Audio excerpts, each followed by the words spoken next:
For today's video, ipapakita ko lang sa inyo ang aming maliit na alaga. Nilalamig siya guys, oh. Nilagyan ko siya ng damit.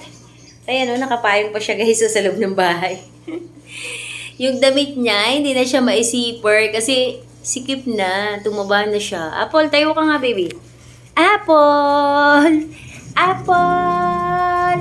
Tumayo ka dali! Pakita mo sa kanila yung damit mo. Tayo na, baby. Tayo. Ayan, nilalamig siya, guys. Oh. Lamigin talaga yan. Laway mo yata itong nasa unan. Basa. Ba't basa yan? Laway mo? Ito yung isa, guys. Oh, nakadamit din, ah. Hi, Tonkatsu! Katsu, katsu, katsu! Habibi, habibi! Ayun yung isa. Mga nilalamig sila, guys. Oh, ito. Ito, habibi, habibi, habibi! Yan, ayun si Mother. Mother! Yan sila guys. Ganito ang kanilang ginagawa pag maulan ng panahon. Pahiga-higa, patulog-tulog. Yan. So yun lang guys. Update for the dogs. Bye! Thank you for watching!